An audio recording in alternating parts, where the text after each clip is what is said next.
Debentures, ठीक है। Issue of debentures, इससे पहले हम लोग कंपनीज अकाउंट में पढ़ चुके हैं क्या, तो इशू ऑफ शेयर्स, ठीक है। इशू ऑफ डिबेंचर्स कहीं ना कहीं हम लोगों का इशू ऑफ शेयर्स से बहुत ज्यादा कनेक्टेड है इसकी अकाउंटिंग ट्रीटमेंट, ठीक है। तो तुमको थोड़ा इजी इसको समझने में लगेगा, और खासकर जब तुम्हारे बैच की बात आती है तो इशू ऑफ डिबेंचर्स में तो हमारा सारा कुछ सिलेबस में है, लेकिन रिडेम्पशन जो कि बहुत ही इम्पोर्टेंट और थोड़ा सा हार्ड माना जाता था वो एलिमिनेटेड है, ठीक है। तो कंपैरेटिवली तुम्हारे लिए डिबेंचर्स चैप्टर स्कोरिंग भी है और इजी भी। चैप्टर शुरू करने से पहले यानी कि अकाउंटिंग ट्रीटमेंट शुरू करने से पहले थोड़ा सा इसका थ्योरी बेस जानना जरूरी है, ठीक है। डिबेंचर्स जैसा कि तुम लोग पहले भी पढ़ चुके हो बीएसटी में स्टैंडर्ड 11 में, डिबेंचर्स क्या है, तो एक सोर्स है जिसके थ्रू हमारी कंपनी बोरोड कैपिटल इकट्ठा करती है, ठीक है। बोरोड फंड जिसको लोन फंड, लोन कैपिटल के रूप में भी कहा जाता है, तो इकट्ठा किया जाता है डिबेंचर्स से। इसमें जो हमारे डिबेंचर होल्डर्स है यानी कि जो डिबेंचर्स खरीदता है उसको डिबेंचर होल्डर्स कहते हैं। डिबेंचर होल्डर्स जो है वो हमारा क्रेडिटर्स है, क्योंकि वो लोन के रूप में हमारे बिजनेस में, हमारे कंपनी में पैसे इन्वेस्ट करता है, ठीक है। एक तरह का ये जो सिक्योरिटी है, डिबेंचर्स जो एक सिक्योरिटी है, वो बहुत ही सेफ सिक्योरिटी है, क्योंकि इसमें गारंटीड रिटर्न तुमको मिलना ही मिलना है। रिटर्न जब हम बात करते हैं तो हम इंटरेस्ट के बारे में भी बात कर रहे हैं, हम प्रिंसिपल अमाउंट के बारे में भी बात कर रहे हैं, ठीक है। गारंटीड वे में हमको इंटरेस्ट भी मिलेगा जितना हमको प्री डिटर्मिन्ड है, ठीक है, उतना इंटरेस्ट, और गारंटीड में हम लोगों को एक स्पेसिफाइड टाइम के बाद प्रिंसिपल अमाउंट भी वापस कर दिया जाएगा, ठीक है। डिबेंचर्स जो होता है वो जनरली लॉन्ग टर्म के लिए होता है, तो इसका जो टाइम ऑफ मेच्योरिटी होगा वो काफी लंबा रहता है, ठीक है। ऐसे भी कुछ रूल्स रेगुलेशंस यहाँ भी हमारे लागू किए हुए हैं, ठीक है, रेगुलेटेड है। तो उसके तहत कहा जाता है कि कोई भी कंपनी जो है वो डिबेंचर्स जब इशू करती है तो उसका मेच्योरिटी पीरियड 10 साल तक ही रख सकती है, 10 साल के बियॉन्ड नहीं। लेकिन अगर हमारी कंपनी इंफ्रास्ट्रक्चर की कंपनी है, ठीक है, तो उस केस में हमारी कंपनी जो है 10 साल के बियॉन्ड मेच्योरिटी पीरियड वाले डिबेंचर्स को भी इशू कर सकती है, ठीक है। लेकिन अगेन यहाँ पे एक रेस्ट्रिक्शन डाला है क्या, कि 10 साल के बियॉन्ड तो ठीक है, लेकिन 30 साल के 30 इयर्स से ज्यादा नहीं होना चाहिए, ठीक है। तो ये थोड़ा सा हमारे डिबेंचर्स को लेके यहाँ पे कुछ बातें बताई गई। इसके अलावा एक टर्म और आता है जिसको हम लोग कहते हैं बॉन्ड। अगर आज के डेट में देखा जाए तो बॉन्ड और डिबेंचर्स दोनों करीब करीब एक ही चीज है, यानी कि ये एक दूसरे का सिनोनिम की तरह यूज किया जाता है प्रैक्टिकल लाइफ में। लेकिन जब हम यहाँ पे बुक में पढ़ रहे हैं, सीबीएसई के सिलेबस के अंतर्गत पढ़ रहे हैं डिबेंचर्स और बॉन्ड को, तो एक स्लाइट डिमार्केशन इसमें भी है। जैसे डिबेंचर्स में हम जब बात करते हैं तो शुरू में ही बात की है कि इसमें एक स्पेसिफाइड रेट ऑफ इंटरेस्ट हमको देना है, हमको मिलता ही है, कंपनी हमको देती ही देती है, ठीक है। वो 8% हो सकता है, वो 2% हो सकता है, वो 5% हो सकता है, कितना भी परसेंट हो सकता है जो कि मेंशन रहेगा, ठीक है। लेकिन बॉन्ड के केस में हमारा रेट ऑफ इंटरेस्ट मेंशन्ड नहीं है। ये एक्चुअली होता क्या है, इसके एग्जाम्पल्स तुम्हारे डीप डिस्काउंटेड बॉन्ड्स जो होते हैं वो हैं। इसका मतलब क्या कि इसका जो इंटरेस्ट रहता है वो कोई स्पेसिफाइड रेट से हमको नहीं बोलेगा। इनफैक्ट हम लोगों का जो इशू प्राइस है डिबेंचर्स का और जो मेच्योरिटी अमाउंट है डिबेंचर्स के, ठीक है, उसका जो डिफरेंस है वही इंटरेस्ट बन जाता है। इसी को डीप डिस्काउंटेड बॉन्ड्स कहते हैं या जीरो कूपन बॉन्ड्स कहते हैं। जैसे अगर हम 1 लाख का बॉन्ड हम इशू किया, ठीक है, इंटरेस्ट हम नहीं दे रहे हैं, हम नहीं डिक्लेयर किए, लेकिन हाँ डिक्लेयर हम क्या किए कि जब इसका मेच्योरिटी होगा, जो भी तुम्हारा टर्म है 5 साल 6 साल 8 साल व्हाटएवर, ठीक है, तो जब इसका मेच्योरिटी होगा तो उस टाइम में हम इस 1 लाख के डिबेंचर्स को 1,45,000 हम मेच्योरिटी अमाउंट के रूप में देंगे, या कुछ भी अमाउंट। ये जो 45,000 जो एक्स्ट्रा जो दिया जा रहा है वही है इसका इंटरेस्ट। इसी को जीरो कूपन बॉन्ड्स कहते हैं। समझ में आ रहा है? तो ये थोड़ा सा स्लाइड डिफरेंस है डिबेंचर्स और बॉन्ड्स। उसके बाद हम लोगों को थोड़ा सा और पढ़ना है क्या कि टाइप्स ऑफ डिबेंचर्स, है ना, कि डिबेंचर्स भाई कितने तरह के होते हैं। तो इसको भी कहीं ना कहीं तुम लोग पढ़ चुके हो 11th में बीएसटी में, ठीक है, लेकिन कुछ यहाँ पे देख लेते हैं कि क्या क्या डिबेंचर्स के टाइप दे रखे हैं। तो टाइप्स ऑफ डिबेंचर्स में बता रहा है क्या कि पहला है क्या, तो बोलता है सिक्योर्ड डिबेंचर्स। सिक्योर्ड डिबेंचर्स का मतलब क्या? सिक्योर्ड डिबेंचर्स का मतलब होता है कि जब डिबेंचर्स इशू किए जाते हैं तो उस डिबेंचर के अगेंस्ट में जो हमारे फिक्स्ड एसेट है उनको मॉर्गेज के रूप में रख दिया जाता है, ठीक है। तो ये सिक्योर्ड हो गए। सिक्योर्ड इस वजह से कि कल को अगर डिबेंचर्स को पेमेंट करने की बारी आ गई और हमारी कंपनी जो है किसी भी तरीके से वो पेमेंट करने के केपेबल नहीं है, तो इन एसेट्स को बेच के डिबेंचर्स को पे कर दिया जाएगा। तो इस वजह से इनका नाम पड़ा सिक्योर्ड, ठीक है। अब जब सिक्योर्ड के बारे में बात करते हैं या सिक्योरिटी के बारे में बात करते हैं, तो यहाँ पे ध्यान देने वाली बात है कि सिक्योरिटी भी 2 तरह से हो सकता है, ठीक है।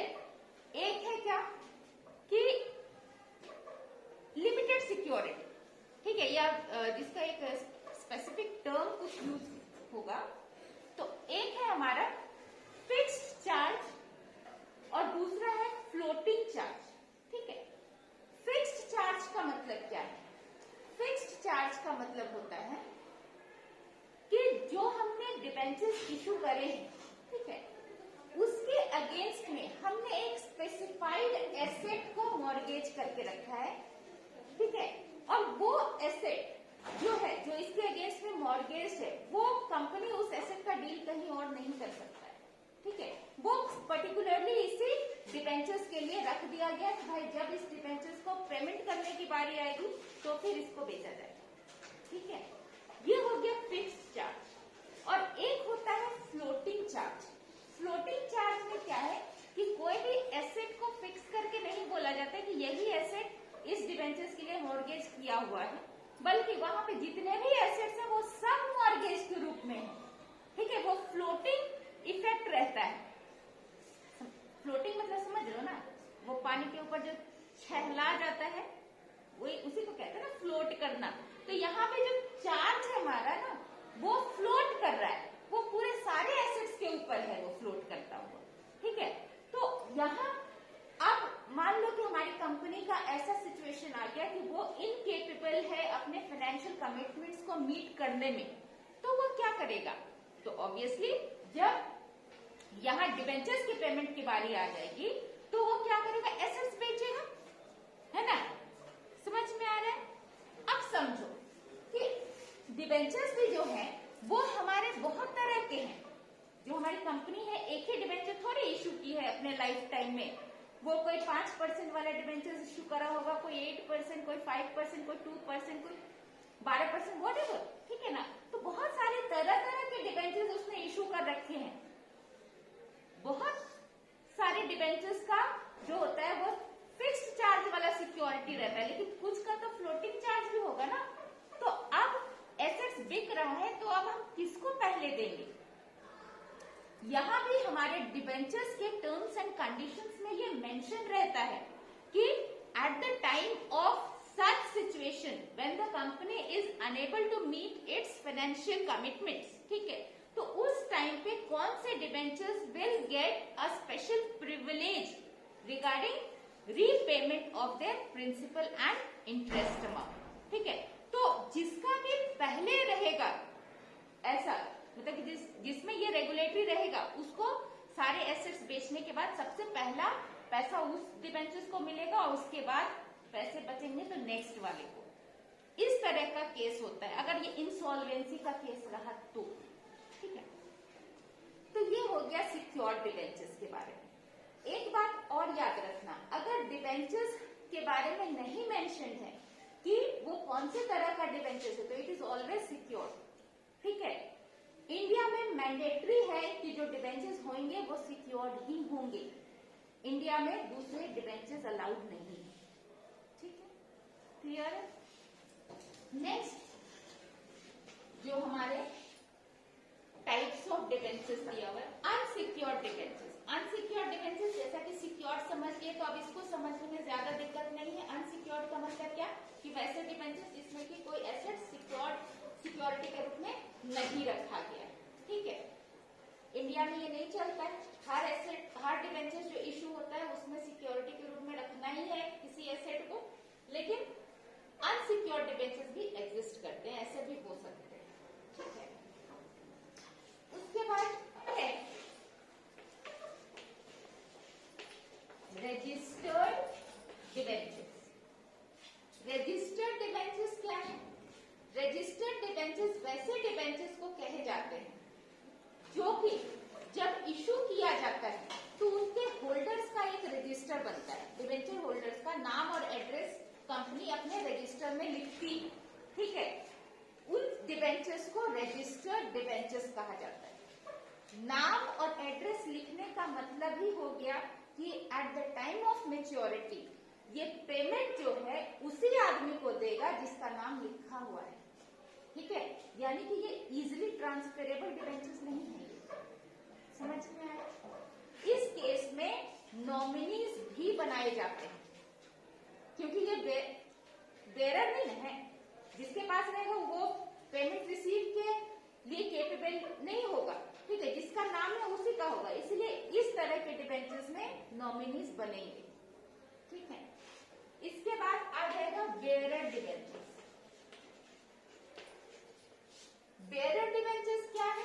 तो ये ऐसे डिबेंचर्स हैं जो कि इजिली ट्रांसफरेबल है। जिसके पास भी डिबेंचर होगा वही मेच्योरिटी अमाउंट लेने के केपेबल में रहेगा।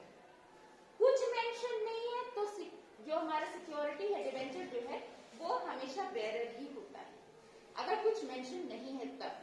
ठीक है, बेरर और सिक्योर्ड ये दो कैटेगरी है, जबकि कुछ मेंशन नहीं रहेगा तो ये हमेशा ऐसा ही रहेगा। ठीक है, फिफ्थ क्या है? तो रिडीमेबल। रिडीमेबल डिबेंचर्स का मतलब कि after a fix time debentures redeem होंगे। रिडीम का मतलब क्या कि रीपे हो जाएगा। ठीक है, फिक्स टाइम के बाद, जो अभी हम लोग बात कर रहे थे कि 10 साल हाँ का मेच्योरिटी पीरियड होता है, तो जो भी वो। और इरिडीमेबल, रिडीमेबल का एक केस यहाँ पे समझने वाली बात ये है कि ये before the what winding up of the company ये मेच्योर हो जाएगा। ठीक है, आफ्टर अ सर्टेन टाइम ये मेच्योर हो जाएगा। लेकिन इरिडीमेबल जब हम बात करते हैं तो इसमें ये केस नहीं है। इरिडीमेबल में है क्या कि जब ये डिबेंचर्स तभी मेच्योर होंगे जब हमारी कंपनी वाइंड अप होगी, बंद होगी, तब ये मेच्योर होंगे। इरिडीमेबल। कन्वर्टिबल, तो कन्वर्टिबल डिबेंचर्स क्या होते हैं? कन्वर्टिबल डिबेंचर्स होते हैं कि आफ्टर अ सर्टेन टाइम जो है हमारे डिबेंचर्स जो है इक्विटी शेयर्स में कन्वर्ट हो सकते हैं। ये कन्वर्टिबल डिबेंचर्स कहा जाता है। क्या non convertible? Non convertible debentures मतलब कि वो कभी भी इक्विटी शेयर्स में कन्वर्ट नहीं होगा। ठीक है, कन्वर्टिबल मतलब कि कन्वर्ट हो जाएगा इक्विटी शेयर्स में, इफ एट ऑल हमारा ऐसा कुछ रूल है तो। ठीक है, कि आफ्टर अ सर्टेन टाइम वो कन्वर्ट हो जाएगा। ठीक है, और कन्वर्ट जब होगा तो ये एक्चुअली में सेफ्टी भी देगा और एक तरह का ओनरशिप भी देगा। ठीक है, टू सम एक्सटेंट ये सेफ्टी देगा क्योंकि ये डिबेंचर्स का स्पेशलिटी होल्ड करता है, और जैसे ही इक्विटी इसके बदले में मिल जाएगा तो ये ओनरशिप का भी सारा फैसिलिटीज इसको मिलेगा। तो कन्वर्टेबल ये है, और नॉन कन्वर्टेबल मतलब कि ये कभी भी, ये डिबेंचर अपने लाइफ टाइम में कभी भी कन्वर्ट होकर इक्विटी नहीं बन सकता है। ठीक है, तो ये टाइप्स ऑफ डिबेंचर्स ऐसे क्या है। डिबेंचर अभी सबसे ज्यादा यूज होता है, बोले ना, सिक्योर्ड और बेयरर, ये सबसे ज्यादा यूज होता है। बिल्कुल सबसे ज्यादा इस वजह से यूज होगा ना। देखो सिक्योर्ड है तो भाई ये डिबेंचर्स एक्चुअली में खरीदते क्यों है लोग, ताकि कंपनी को पैसा मिल सके, कंपनी वो तो मतलब हमको फायदा मिल सके, इन्वेस्ट करते हैं। इन्वेस्टमेंट के लिए हमारे पास शेयर्स हैं जो कि ज्यादा स्कोप देता है। हम डिबेंचर्स क्यों खरीदेंगे? हम इसमें एग्जैक्टली ये इन्वेस्टमेंट तो है, साथ में हमको सेफ्टी दे रहा है, वो सबसे बड़ी बात है। ठीक है, तो हम कहीं न कहीं कंजर्वेटिव माइंड के हैं, हम अपना मूल जो है, जो प्रिंसिपल अमाउंट है उसको लूज नहीं करना चाहते। ठीक है, उसको बचा के रखना चाहते हैं। At the same point of time हम कम से कम टाइम में कमाना भी चाहते हैं ज्यादा। ठीक है, तो डिबेंचर्स एक बहुत अच्छा ऑप्शन है जहां पे हमारा जो प्रिंसिपल अमाउंट है वो सेफ भी है, और साथ में हमको अच्छा स्कोप भी देता है कि कम टाइम में हम ज्यादा कमा लें। ठीक है, 10 साल का इसका है तुम्हारा मेच्योरिटी पीरियड, नॉर्मल तुम्हारा स्टॉक मार्केट का सिक्योरिटी है। ठीक है, तो ये शॉर्ट टर्म में 10 साल भी उसके कंपैरिजन में, जो अभी हम एफडी के बारे में बात कर रहे हैं या फिर हम किसान विकास पत्र, MIS जैसे चीजों के बारे में बात करें, ठीक है, तो ये सबसे कंपेयर अगर हम करें तो ये कम टाइम में हमको ज्यादा पैसा दे रहा है। ठीक है, सेफ्टी के साथ। ठीक, तो इस वजह से डिबेंचर्स ज्यादा पॉपुलर है। ठीक है, शेयर्स हमारे कम टाइम में बहुत ज्यादा पैसे दे सकते हैं, लेकिन उसमें इनसिक्योरिटी भी है। हमको वो 2000 हम इन्वेस्ट किए तो हो सकता है वो 2000 का 20,000 बन जाए, हो सकता है वो 2000 का 100 बन जाए। बात यहाँ पे ये है। ठीक है, तो वही थोड़ा सा डिफरेंस यही है। ठीक है, ये थ्योरी पार्ट था इस चैप्टर का, जो कि बहुत जरूरी था तुमको इस मोड में लाने के लिए कि तुम आगे का ये चैप्टर समझ सको। ठीक है,